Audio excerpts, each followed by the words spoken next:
nàng mà anh yêu mến, có xuống làng ngựa vàng anh đón. Kìa sao không cất súng về, cùng anh đi xuống chợ mà nàng ơi.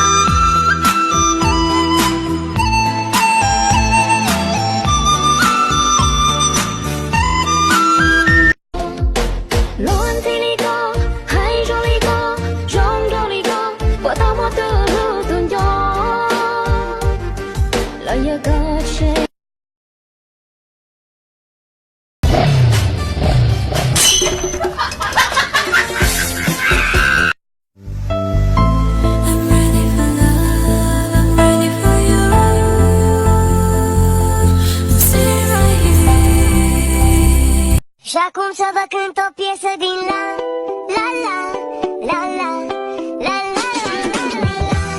la la la la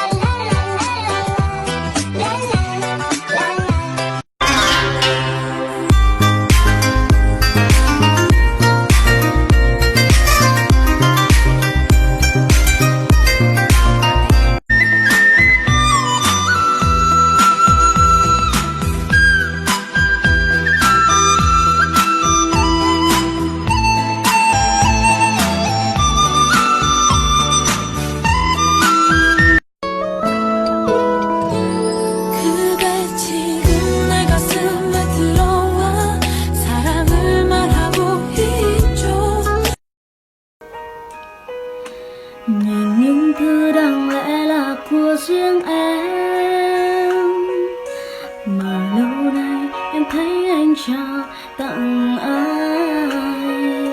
Người hãy nói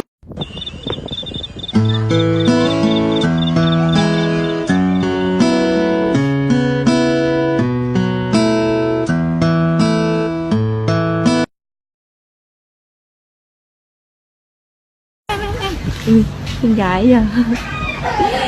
Em thì dân tộc gì đây? Em là dân tộc Mông. Dân tộc Mông. Em năm nay bao nhiêu tuổi rồi? Em 16 tuổi.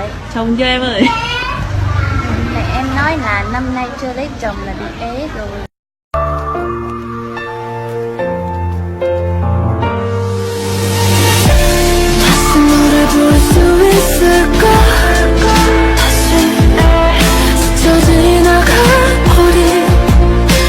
Ơi cô nàng mà anh yêu mến, có xuống làng ngựa vàng anh đón. Kìa sao không cất súng về, cùng anh đi xuống chợ mà nàng ơi. 因为我刚好遇见你，留下足迹在哪里？分居花落离。